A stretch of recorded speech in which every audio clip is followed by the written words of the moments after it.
শিরিক হতে পারবে না। শিরিক গুনাহ আমি আল্লাহ বরদাস্ত করতে পারি না। শিরিক গুনাহ আমাদের সমাজে বেশি চলে। আল্লাহ ছাড়া কারো কাছে চাওয়া যাবে না, আল্লাহ ছাড়া কারো কাছে মাথাটা নত করা যাবে না। এই অহরহর যে সমস্যাগুলি হয়, আল্লাহ বলেন এগুলা বরদাস্ত করি না। যুবক ভাই, সেই সময়ের মানুষগুলি একজন খোদায় বিশ্বাসী নয়, 360 জনকে তারা খোদা মানত। এই খোদাগুলির খানায় কাবার ভিতরে বন্দী কইরা রাখত, আর উলঙ্গ হইয়া তারা তোয়াব করত। নাউজুবিল্লাহ। এগুলার বিরোধিতা করার কারণে আমার নবীর বিরুদ্ধে সব মানুষগুলি দাঁড়ায় গেল। শুধু নবী সৎ কাজে আদেশ করার জন্য, অসৎ কাজে নবী নিষেধ করার জন্য। সমাজের বাস্তবতা হলো, একই কাজটা যদি আপনি সমাজে করেন, যারা খারাপ কাজ করেন আপনি যদি তাদেরকে বাধা দেন, দেখবেন সৎ কাজে আদেশ করছেন, অসৎ কাজে নিষেধ করলে অসৎ লোকগুলি আপনার বিরুদ্ধে দাঁড়িয়ে যাবে। বাস্তব না বাস্তব? সমাজের মানুষ ওই লোকটাকে তখন বিভিন্ন ভাবে তারে গাহেল করার জন্য, নরম করার জন্য পদক্ষেপ নেয়। একটাই অপরাধ, সমাজের বাস্তবতা তুলে ধরার জন্য।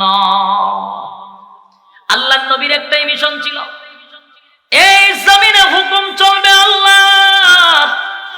জমিনটা যেহেতু আল্লাহর, হুকুমটাও চলবে কার? কথা হয় না? আল্লাহর হুকুম চলবে। এই জন্য পয়গম্বর মানুষের দ্বারে দ্বারে গিয়া বলেন, লা ইলাহা ইল্লাল্লাহ মুহাম্মাদুর রাসূলুল্লাহ সাল্লাল্লাহু আলাইহি ওয়াসাল্লাম। আজকের পর থেকে আর কোনো মাবুদ নাই, আর কোনো ইলাহ নাই, এক আল্লাহর গোলামি চলবে। বলুন তো দেখি আমাদের মালিক কয়ে যাও। মাথা নত করব কার কাছে? চাইব কার কাছে? লা ইলাহা ইল্লাল্লাহ, নেই কোনো মাবুদ আল্লাহ ছাড়া। লা ইলাহা ইল্লাল্লাহ, লা ইলাহা ইল্লাল্লাহ, নেই কোনো মাবুদ আল্লাহ ছাড়া, নেই কোনো মাবুদ আল্লাহ ছাড়া। লা ইলাহা ইল্লাল্লাহ, লা ইলাহা ইল্লাল্লাহ, নেই কোনো মাবুদ আল্লাহ ছাড়া, নেই কোনো মাবুদ আল্লাহ ছাড়া। এক খোদার পর দুই খোদা আর তিন খোদা, মোরা কিছু মানি না। বলো লা ইলাহা ইল্লাল্লাহ, লা ইলাহা, নেই কোনো মাবুদ আল্লাহ ছাড়া, নেই কোনো মাবুদ আল্লাহ ছাড়া। এক খোদার পর দুই খোদা আর তিন খোদা, মোরা কিছু মানি না। বলো লা ইলাহা ইল্লাল্লাহ, লা ইলাহা ইল্লাল্লাহ, লা ইলাহা। হাসবি রাব্বি জাল্লাল্লাহ, মা ফি কলবি গায়রুল্লাহ। হাসবি রাব্বি জাল্লাল্লাহ, মা ফি কলবি গায়রুল্লাহ। শুধু মাবুদ তুমি এক আল্লাহ, লা ইলাহা, জোড়ে লা ইলাহা ইল্লাল্লাহ, লা ইলাহা ইল্লাল্লাহ, নেই কোনো মাবুদ আল্লাহ ছাড়া। এক খোদার পর দুই খোদা আর তিন খোদা, মোরা কিছু মানি না। বলো লা ইলাহা, জোড়ে লা ইলাহা।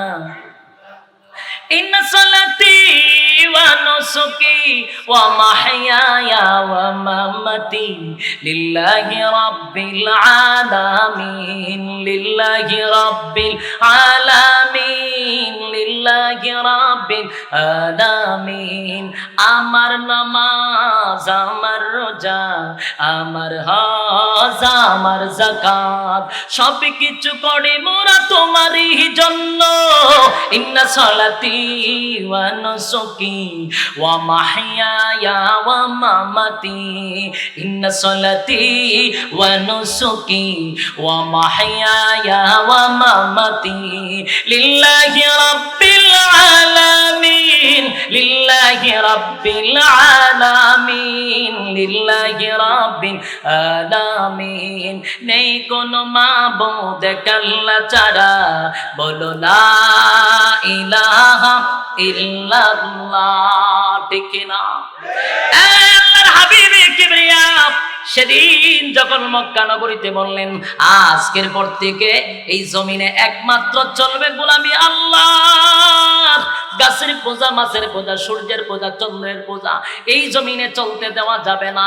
সর্বপ্রথম আবু লাহাব আল্লাহর পয়গম্বরের সামনে তখন একটা পাথর লইয়া দাঁড়ায়া গেছে, মুহাম্মদ রে আমার বাতিজা 40টা বছর তোমারে আল্লাহ আমিন বলে উপাধি দিয়া বলছিলাম, তুমি সত্যবাদী, আজকে তুমি বাপ দাদার ধর্মের মধ্যে সুনকালি মারলা, বরদাস্ত করতে পারলাম না।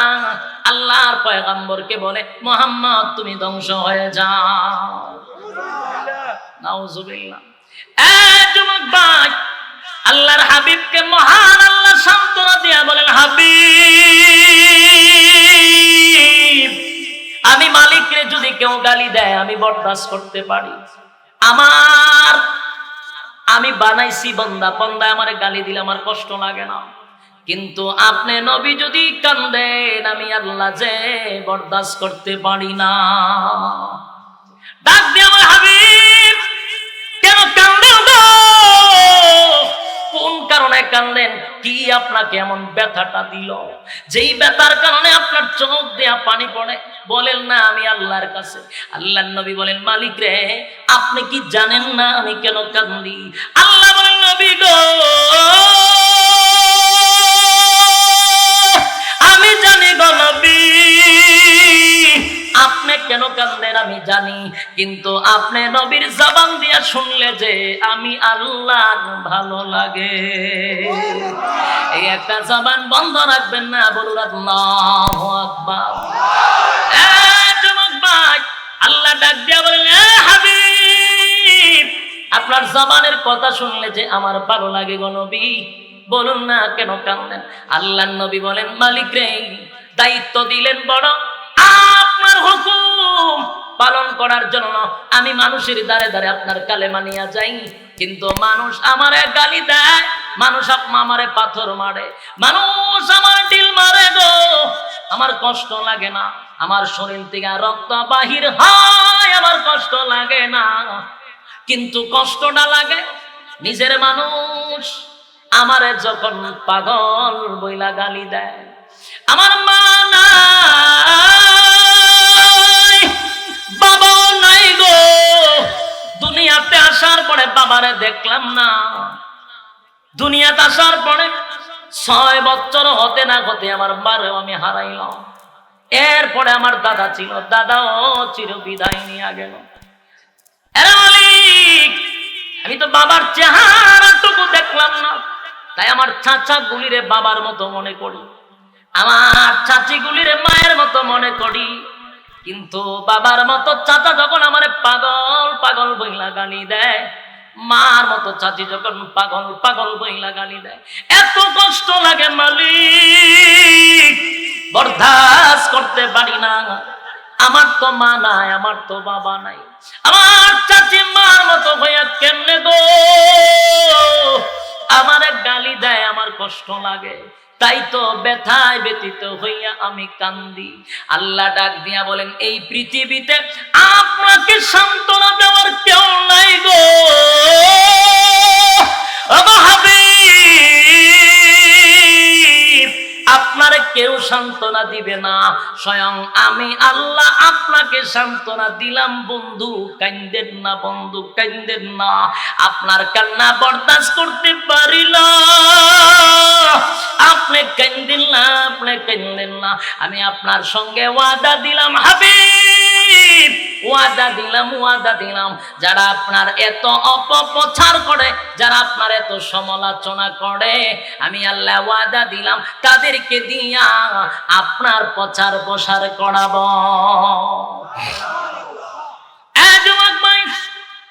একটু দিলের কান লাগায় শুনেন, এই দিন প্রচার করতে গিয়া আমার নবী শরীরের রক্ত জড়াইছেনি, কথা ভিন্না দি নবী ঢিল মারছে পাথর দিয়া, চামড়া পেটে রক্ত বাহির হইছে। আল্লাহর নবী উহুদের ময়দানে দান দান ভেঙে গেছে, লোহার হ্যামলেট ভেঙে নবীর মাথা মুবারক দিয়া ঢুকলো। নবী রক্তে রঞ্জিত হইছে, বলুন তো কিসের জন্য? ইসলামের জন্য। আল্লাহর পয়গম্বর যদি একবার দোয়া করতেন আল্লাহ ইসলামটা কায়েম করে দেন, নবীর অভিশাপ অথবা দোয়া দুটোটাই কিন্তু কবল ছিল, সাথে সাথে ইসলাম কায়েম হয়ে যেত। কিন্তু নবী শরীরের রক্ত কেন জড়াইলেন? এটার দ্বারায় আমাদেরকে শিক্ষা দিয়া গেল, উম্মত রে, ইসলাম কায়েম করতে গেলে জিলাপি আর বিরানি খাইয়া লাফালাফি কইরা গান গাইয়া ইসলাম কায়েম করা যায় না। ইসলাম কায়েম করতে গেলে শরীরের তাজা রক্ত ঢালতে হয়। ঠিক কিনা বলে? ইসলাম শুধু আপনার হালুয়া রুটির মধ্যে নয়, ইসলাম শুধু বিরিয়ানির মধ্যে নয়, ইসলাম জিলাপির মধ্যে নয়। ইসলাম এটা একটা বৃক্ষ, এই বৃক্ষের নিচে পবিত্র রক্ত দিতে হয়েছে। আর রক্ত আমার রাসূল দিয়ে আমাদেরকে শিখায় গেছেন, ইসলাম যদি কায়েম করতে হয় শরীরের তাজা রক্ত রাজপথে ঢেলে দিতে হবে। এটা রসগোল্লার মাধ্যমে আসে নাই, রসগোল্লা খাইয়া ইসলাম আসে নাই। আর না হয় যেই রাসূলকে আল্লাহ ইসলাম প্রচার করার জন্য পাঠাইলেন, ওনার দোয়া বদদোয়া দুটোটা কবুল ছিল। ডাইরেক্ট দোয়া করতে আল্লাহ ইসলাম কায়েম করে দাও, রেডিমেড ইসলাম দিয়া দিত। আল্লাহর রাসূল বলেন ইজাত ইসলামের দরকার নাই। যেই ইসলাম কায়েম করতে গিয়ে আমার দান দান ভাঙছি, ইসলাম কায়েম করতে গিয়ে মাথা ফাটাইছি, ইসলাম কায়েম করতে গিয়ে শরীরের এমন কোন জায়গা নাই যেখানে রাসূলের পাথরের আঘাত ছিল না। কি মনে হয় এমনি এমনি ইসলাম হয়েছে? আমরা এখন মিলাদ কইরা সাইডে জিলাপিটা খাই মনে করি ইসলাম খাই বলে। বিষয়টা কিরকম? ইতিহাস পড়ুন, ইতিহাস সাক্ষী ইসলামের জন্য রক্ত জড়াইছে, কথা হয় না? রক্ত জড়াইছে সাহাবায়ে কেরাম, রক্ত জড়াইছে স্বয়ং হাবিবে কিবরিয়া। কিন্তু আল্লাহ নবী বলেন আমার এত কষ্ট লাগে না, উহুদের ময়দানে মায়ের খাইছি কষ্ট লাগছে না, তায়েফের ময়দানে মায়ের খাইছি গো আমার কষ্ট লাগে নাই। যে কষ্টটা লাগছে নিজের মানুষ আমারে কেমনে পাগল বলে। তারা তো জানে আমার মা নাই, তারা তো জানে আমার বাবা নাই, তারা তো জানে এই পৃথিবীতে শুধু আমার চাচারে আমি বাবার মতো মনে করি, আমার চাচিরে মায়ের মতো মনে করি। কেমনে গো তারা আমার এত বড় অপবাদ দিল? আল্লাহর নবীর আল্লাহ সান্ত্বনা দেয়, হাবিব কান্দেন না, আমি আল্লাহ আপনাকে সান্ত্বনা দিচ্ছি। এ যুবক ভাই, গোটা মক্কা নগরীতে রাসূলকে নিয়ে যখন একটা তুলফার সৃষ্টি হয়ে গেল, তখন সব মক্কা নগরীর মানুষ এক জায়গায় হয়েছে, একটা পরামর্শ মিটিং হয়েছে। কোনোভাবেই মুহাম্মদের সঙ্গে পারা যায় না, কথা বলতে গেল মুহাম্মদের সঙ্গে কথা দিয়েও পারি না। মুহাম্মদের ইলম বেশি, যার কারণে কথার কাছে আমরা ফেস খাই। কথা কোন ঠিক নেই? তাহলে মুহাম্মদের সাথে লাগতে গেলে মুহাম্মদের চেয়েও জ্ঞানী মানুষের দরকার। মক্কা নগরীর মানুষ সবাই বইয়া কয় না, মুহাম্মদের সাথে লাগতে গেলে মুহাম্মদের চেয়ে জ্ঞানী দরকার। গোটা মক্কা নগরীতে তাওরাতের আলেম খুঁজে পাচ্ছিল না, তাই মক্কা থেকে সর্দাররা 2 জন ব্যক্তিকে পাঠাইলেন মদিনায়। কয়জন রে? 2 জনকে পাঠাইলেন মদিনায়, যে তাওরাতের আলেমদের সাথে মুহাম্মদের ব্যাপারে তোমরা পরামর্শ করবা। তো 2 জন লোক মক্কা থেকে গেল মদিনা, গিয়া তখনকার তাওরাতের আলেমদেরকে জিজ্ঞাসা করলো যে মুহাম্মদ আব্দুল্লাহর পুত্র মুহাম্মদ আমাদেরই ভাতিজা, আমাদেরই রক্ত, কিন্তু হঠাৎ করে মুহাম্মদের বক্তব্য হলো আজকের পর থেকে এক আল্লাহ মানতে হবে, সমস্ত আল্লাহ যারা আমরা বানায় রাখছিলাম এগুলা মানা যাবে না, এক আল্লাহর গোলামি করতে হবে। এখানেই তো সে সীমাবদ্ধ নয়, সে আরো বলেছে আজকের থেকে নাকি সে আর মুহাম্মদ না, সে হলো মুহাম্মাদুর রাসূলুল্লাহ সাল্লাল্লাহু আলাইহি ওয়াসাল্লাম। এখন পণ্ডিত গেছে তাওরাতের আলেমদের কাছে, 2 ব্যক্তি মক্কা থেকে মদিনায় 500 কিলোমিটার দূরে গেছে তাওরাতের আলেমদের কাছে জিজ্ঞাসা করার জন্য আব্দুল্লাহর পুত্র মুহাম্মদের ব্যাপারে। তো তাওরাতের 2 আলেম এরা কয়, শোনো, আমরা তোমাদেরকে 3টা প্রশ্ন শিখাইয়া দিব। বলুন কয়টা প্রশ্ন? 3টা প্রশ্ন শিখাইয়া দিব। এই 3টা প্রশ্নের উত্তর যদি আব্দুল্লাহর পুত্র মুহাম্মদ দিতে পারে, তাহলে সব বন্ধ করে তার কালেমা পড়ে ঈমান আনবা। এলাকা সুবহানাল্লাহ আসেনি? বক্তব্যটা কে দিল? তাওরাতের আলেম। তারা বলেছেন যদি 3 প্রশ্নের জবাব সে দিতে পারে, তোমরা সবাই তার হাতে কালেমা পড়ে ঈমান আনবা, কারণ সে সত্য নবী, এর মধ্যে কোনো সন্দেহ নাই। কারণ এই 3 প্রশ্নের জবাব কোন নবী পয়গাম্বর ছাড়া দিতে পারবে না। এই 3 প্রশ্নের জবাব একমাত্র নবী রাসূলগণই পারবে। আর যদি 3 প্রশ্নের জবাব না দিতে পারে, বুঝে নিবা সে মিথ্যা নবী দাবি করছে, নাউজুবিল্লাহ। এরাই 3 প্রশ্ন লইয়া যে মক্কায় আসছে। তাদের মুখে বড় মিঠা, তাদের মুখে বড় মধু। দেখবেন দুষ্ট লোকের মিষ্টি কথা, ঠিক না? এরার মুখে বড় মধু, এরা মিঠা মিঠা কথা বলবে, ইসলাম নিয়ে কথা বলবেন, ইসলামের পক্ষে কথা বলবেন, ইসলাম শান্তির ধর্ম, এই ইসলাম শান্তির ধর্ম। তো ইসলামটার অশান্তি করলো কেনা? কথা বলেন না দি, ইসলামকে অশান্তি করছে আমরা টুপি লাগি দাঁড়ে লাগাইয়া। তাহলে শুনুন, এদের মুখে মিষ্টি কথা ছিল, মুহাম্মদের কাছে আয়া মুস্কি হাসি দেয়া হয়, মুহাম্মদ তুমি আমার ভাতিজা। কি দেখো, তুমি আমার ভাতিজা, তুমি তো আমাদেরই রক্ত, তুমি তো আমাদেরই। খামকাই দ্বন্দ্ব করে লাভ আসেনি, ঘুরতে ঘুরতে মারামারি করে কোনো দরকার নাই, তুমি আমরারই ভাতিজা, আমরা তোমার ধর্ম গ্রহণ করো, অসুবিধা কিটা? রাসূল তো খুশি হয়েছে সব না, কারণ মুখে তো মিঠা। আপনারা যদি আমার ইসলাম ধর্ম গ্রহণ করে লানতে তো আমার আর কষ্ট করার দরকার না। এখন এরা সব করুন, সব করুন, কোন টেনশন করার দরকার নাই। তবে বলুন কি? তবে এই কিন্তু লাগাই দিছে। কিন্তু আমরা কিছু প্রশ্ন আছে, 3টা প্রশ্নের উত্তর যদি তুমি দিতে পারো, আমরা সবাই তোমার হাতে ধইরা কালেমা পড়ে ঈমান আনবো। সুবহানাল্লাহ, কি সুন্দর কথা। 3 প্রশ্নের জবাব দিলে কালেমা পড়া ঈমান আনবো। আপনার কিতা মনে হয় ঈমান আনবো? আবু জাহিলের নাম শুনছেন নি? চিনেননি তারে? কেমনে চিনেন? আপনার বাড়িতে হয়ে গেছিল, নাম শুনছেন এটা বলতে পারে, কিন্তু চিনি বলে বোঝা যাবে কাছাকাছি আইছিল। এই আবু জাহিল্লা রাসূলের কাছে কতবার আসছিল হিসাব নাই। আইয়া কইছে এটা যদি করতে পারো কালেমা পড়লাম, এটা কইরা দেখাইলো, হেডা করতে পারলে কালেমা পড়লাম। এরকম বহুবার আসছে, কিন্তু কুকুরের লেজ জীবনও সোজা হয় না। বিশ্বাস না করলে একটা কুত্তারে ধরবেন, 2টার লেঙ্গুরের মধ্যে একটা ইট বাইন্ধা 1 মাস তো রাখবেন, এটা লইলে ঘুরবো, 1 মাস পরে যখন ছাইরা দিবেন টাস করে দেবেন, ওই তার খাদ্য যেটা এটা জীবনে পরিবর্তন। আবু জাহেল একবার হাতের মধ্যে কিতাব লই আইছে, আইছে রাখো মোহাম্মদ আজকে পুরা নিয়ত কালেমা পড়ে লইতাম, পুরা নিয়ত করেছি কালেমা পড়ে আজকে ইমানদার হই যাবো। কিন্তু চাচা পড়ালাম না, একটা শর্ত আছে। শর্তটা কি? আমার হাতের ভিতরে কিতাব পৌঁছায়। তো বলুন যে এটা কি কালেমা পড়তেছে না ফাজলামি করতেছে? হাতের মুঠের ভিতরে কি আছে বলো, বলতে পারলে আমি কালেমা পড়ে ঈমান আনব।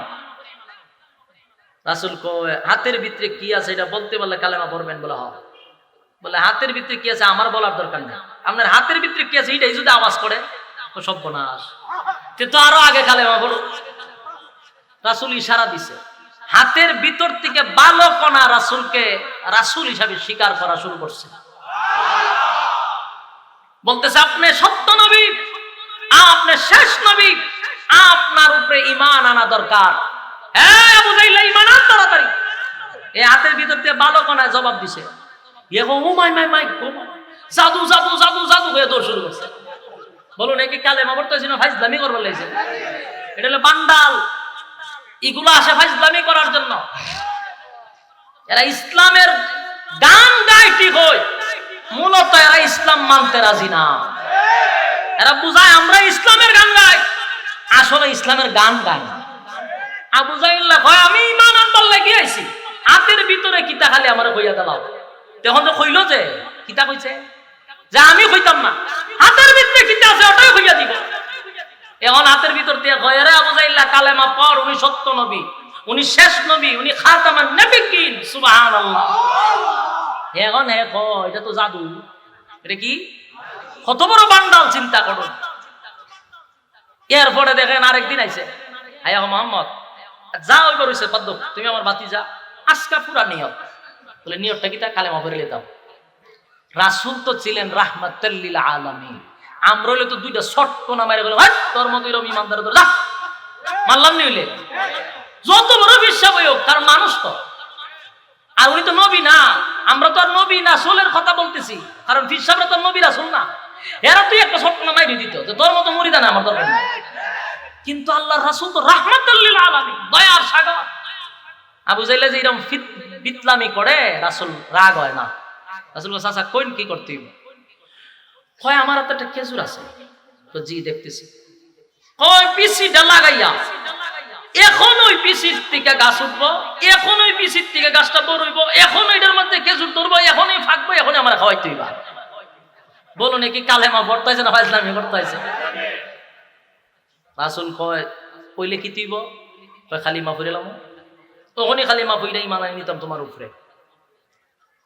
সম্মানিত ভাষা বুঝুন না, আমার একটা আঞ্চলিক গায়ে পড়ে, আমরা খেয়াল রাখতে পারি। আর হঠাৎ আঞ্চলিক যেটা আমরা স্বভাবগত দোষ মাঝে মধ্যে আইসা পড়ে না। এতক্ষণ কি খবর যারা তুলো নি, বুঝছেন নি? আচ্ছা যাক, আমি খেয়াল করে এখন কথা বলতেছি, এগুলো কন্ট্রোল করা যায় না, আঞ্চলিক ভাষা তো আইসা পড়ে। তো সম্মানিত শুধু আবু জাহিল বলতেছে এখনই খেজুর গাছের এই বিচির থেকে আপনি গাছ রোপণ করবেন, এখনই চারা উঠবে, এখন এটা বড় হইব, এখন এটার থেকে ফল ধরবে, এখন এটা পাকবে, এখন আমি খাবো। আমরা হইলে কেমন শর্টকনাটা দিলাম হইলে খানের তলে দিকে কালেমা পড়তেছ না ভাজলামি করবার লাইছস। রাসূল তো রাহমাতুল লিল আমা রাসালনাকা ইল্লা রাহমাতাল লিল আলামিন, সুবহানাল্লাহ। আবু জাহিল ডাক দিয়া বলেন এখনই গাছটা বড় হতে হবে। আল্লাহর পয়গম্বর বিচিটারে বাড়ি কইরা মাটির মধ্যে লাগাইয়া দিলেন। আল্লাহর কুদরতে গাছটা আস্তে আস্তে বড় হইতে লাগলো, কিছুক্ষণের ভিতরে গাছ বড় হয়ে গেল, সেখান থেকে খেজুর হইতে লাগলো, পাকলো, এরে খাওয়াইলো। এটা রাসূলের মুজিজা। রাসূলের কি মুজিজা? আবু জাহিল খেজুর খায়, সর্বনাশ সর্বনাশ, কম জাদু জানো, ভালো জাদু একটু শিখছ। চিন্তা করেন কত বড় গাদ্দার গেছে গা, কি কালেমা পড়তো তো ভাই জামি আমার বলে। আরেকদিন এখন মোহাম্মদ আজকা ফাক্কা নিয়ত, আরো 4-5 জন লই আইছি, একবার তোবা টোবা খাইরা লাইছি, কালেমা হয় পড়তাম, আনালে কোরআনও যাইতাম না, চলে যাবো কোথাও তাড়াতাড়ি কর। আল্লাহ রাসূল কি সমস্যা? আজকে একবার পুরা নিয়ত করলেছি কালেমা পড়লাম। রাসূল কো ফিরা লাগবো না, তবে একটা কারণ আছে, ফিরে তো লাইতাম আমি কালেমা পড়বো, কিন্তু একটা শর্ত। কি শর্ত? ওই যে চন্দ্র, ওইটারে মাঝখান 2 ভাগ করে লেবা। কথা বুঝতেছেন আমা? চন্দ্ররে 2 ভাগ করবেন মাঝখান দিয়া। বলুন এটা কি কালেমা পড়তে হয়েছে না আবার ফাজলামি করতে হয়েছে? কই চন্দ্র কয়খান থেকে এটা 2 ভাগ করে লাভ। আবু জাহিলের ধারণা ছিল এতদিন তো যা করছে নিচে করছে, এমন এক কথা কম এটা ভাবতো না, আর আমি কালেমা পড়তাম না। কথা বুঝতেছে? রাসূল তো কইলে কি দেখো, জিবরাইল সাথে সাথে রাসূলের কাছে হাজির, সুবহানাল্লাহ। আয়া কয় আপনি গাবরান কেড়ে, আপনি কেন গাবরাত ঘাবড়াচ্ছেন? আল্লাহ আমারে বলছে আপনি খালি শাহাদাত আঙ্গুলটা উঠান। সুবহানাল্লাহ। অসম্ভবকে সম্ভব করে তো আল্লাহর কাজ। উসিলা করবেন আপনি, এটা আপনার মুআজিজা। হাত তুলুন। শাহাদাত আঙ্গুল তুল্লা রাসূল খালি এইভাবে দিছে, সাথে সাথে চন্দ্র দুই ভাগ হয়ে আবু জাহেলের সামনে দুই পাহাড় উড়ে গিয়ে পড়ছে। একটা জবান বন্ধ রাখবেন না, আল্লাহু আকবার। এটা রাসূলের মুআজিজা।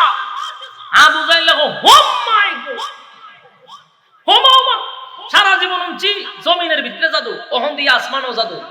আমি নাই এ দূর বলুন, একটি কালেমা পড়তে হয়েছে না, হয়তো নামে করবার লাগছে। এর নাম হইল আবু জাহিল। আল্লাহ রাসূল এর কলবের মধ্যে আমি মোহর মাইরা দিছি, হেদায়েতের কপালও নাই, এর কপালও হেদায়েত। আল্লাহ রাসূল কিন্তু আপনারা বিরক্ত হইতেছ। আল্লাহ রাসূল একবার আবু জাহিল্লা এবং হযরত উমরের জন্য, দুইটার জন্য দোয়া করছিল, দুজনের জন্য। দুজন তখন কি ছিল? কাফের ছিল। এই দুজনের জন্য আল্লাহ রাসূল দোয়া করছিল যে আল্লাহ দুইজনের মধ্যে একজনকে আমি চাই, কারণ তখন দুজনেরই সুপার পাওয়ার।